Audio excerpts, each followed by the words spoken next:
It was supposed to be a quick trip. Just milk, maybe eggs. But somehow, I walked out of the store with a bag of spicy chips, 2 energy drinks, and a $42 receipt. I didn't need any of it. I didn't even really want it. That day, I realized something important. I didn't have a money problem. I had a habit problem. Most of us don't overspend because we're irresponsible. We do it because we're tired, stressed, distracted, or just used to shopping without thinking. And the grocery store? It's the perfect trap. Bright lights, smells of fresh bread. Buy one, get one free signs everywhere. It's built to make you spend. Over time, those $3 chips become a $300 monthly leak in your budget. But what if I told you that you could stop this cycle without feeling deprived? This video isn't about giving up your favorite foods or cutting out all the fun. It's about learning how to outsmart your bad money habits and still stick to a grocery budget that works for real life. No guilt. No spreadsheets. Just smart changes that actually make a difference. Let's start with what's really going on in your brain every time you shop. The psychology behind grocery splurges. Have you ever walked into a store with a short list and left with a full cart? You're not alone. It happens to almost everyone. And it's not just bad planning. It's how our brains are wired. Scientists say most of our shopping choices are made without thinking. It's called autopilot. Your brain likes easy decisions, and stores are built to take advantage of that. Grocery stores are like little psychological traps. They put the milk in the back so you pass snacks and deals on the way. They spray water on vegetables to make them look fresh. They even play music that makes you move slower so you buy more. Then there's dopamine, the feel-good chemical in your brain. It lights up when you see tasty things, not just when you eat them. That's why walking past cookies or fancy cheese gives you a small high, and suddenly you're grabbing items you never planned for. Social media doesn't help either. Watching TikTok grocery hauls or Instagram meal prep videos can make you want things you don't need.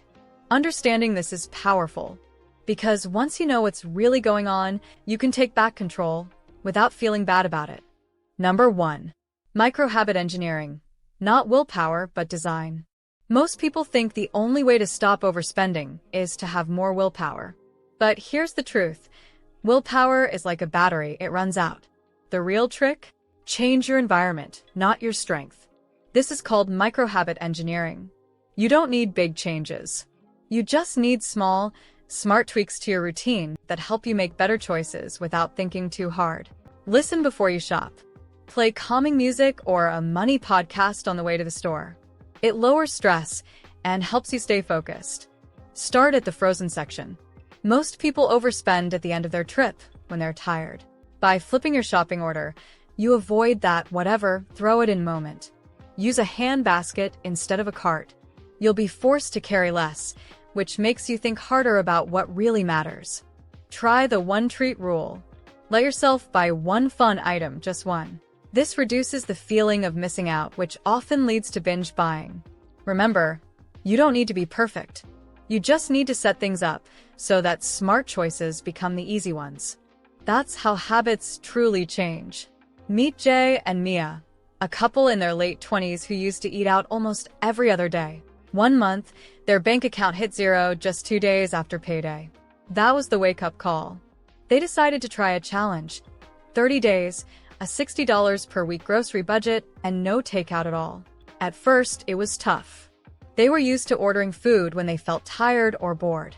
But with some planning, they made it work and even had fun doing it. They started meal prepping on Sundays. Pasta, stir-fries, and slow-cooker soups became their go-to meals. They discovered that shopping at a local farmer's market saved them money and gave them fresher food. They also found free apps like Too Good To Go, which let them buy leftover food from restaurants at super low prices. And instead of wasting food, they learned how to freeze leftovers and use every part of what they bought. After 30 days, they saved over $300 and felt more in control. The best part? They didn't feel deprived. They felt empowered. Jay says, "We didn't just save money. We proved to ourselves that we could change." Number 2. The anti-budget budget. Why tracking is overrated. Let's be honest, most people hate budgeting. Writing down every dollar, checking receipts, and using apps that feel like homework? It's too much. And after a few weeks, most of us give up. Here's the good news. You don't need a complicated budget to stay in control of your money. There's a simple method called the anti-budget. Instead of tracking every little expense, you flip the process. You set aside money for savings and bills first, then spend the rest however you like, as long as you don't go over. Think of it like this. Pay yourself first. Cover your must-haves. Spend freely, with what's left, guilt-free. To make it even easier, try this trick. Do a 5-minute Friday money check. Each week, look at your account for 5 minutes. Ask, did I stay within my grocery budget? Did I overspend on anything? You can also use apps like Fetch or Receipt Hog that let you scan receipts and earn points. It makes you more aware of what you're spending without feeling like a chore. The goal isn't to track every penny. It's to build a system that's so easy, you'll actually stick with it. Number 3. How social media hijacks your wallet and how to reclaim it. Have you ever watched a TikTok video of a perfect kitchen restock and suddenly wanted to buy 5 kinds of cereal? That's not by accident. It's by design. Social media is full of shopping traps. Grocery hauls, what I eat in a day, videos, and pretty fridge setups can trick your brain into thinking you need more than you do. It makes spending look normal, even when it's not necessary. This is called aesthetic spending. It's when we buy things not because we need them, but because we like how they look online. The first step to stopping this? Take control of your feed. Unfollow pages or influencers that make you feel like you're behind.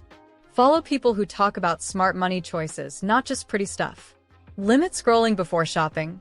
It increases the chance of impulse buying. Also, try simple tools like Honey or Rakuten for online deals and use browser add-ons that block ads. The less temptation you see, the less you'll want. You don't need to quit social media. Just be smarter about how it influences you. Your grocery budget should reflect your life, not someone else's highlight reel. Number 4. The new grocery hacks no one talks about. Everyone knows the usual tips. Make a list, don't shop hungry, and buy in bulk. But let's be honest, those tricks only go so far. If you really want to save money, you need new hacks that most people aren't using yet.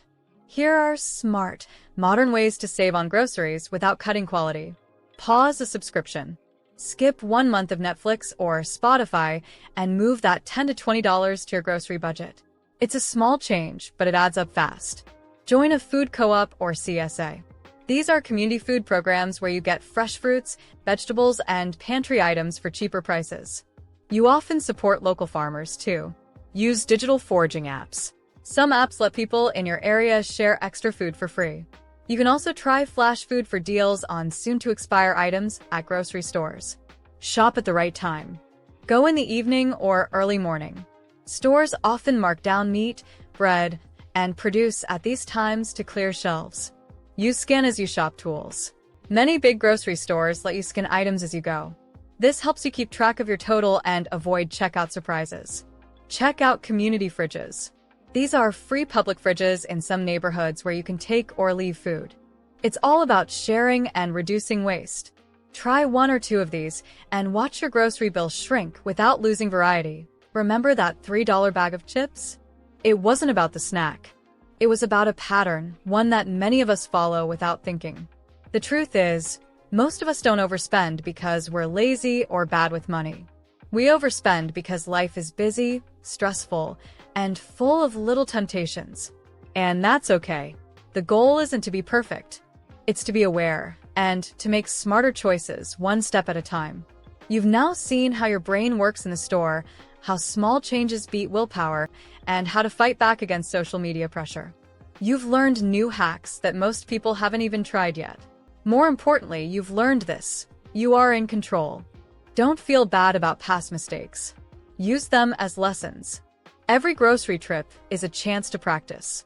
Start small. Maybe try just 1 tip from this video this week. Remember, money habits don't change overnight. But they do change when you build systems that work for your real life. You don't need more guilt. You need better tools, better habits, and a bit more belief in yourself. And now, you've got all 3. Want to learn how real people are building quiet wealth and achieving financial success? Then watch this video next. Don't forget to like, comment, and subscribe to the channel to see more content like this. Thanks for watching, and I'll see you in the next video.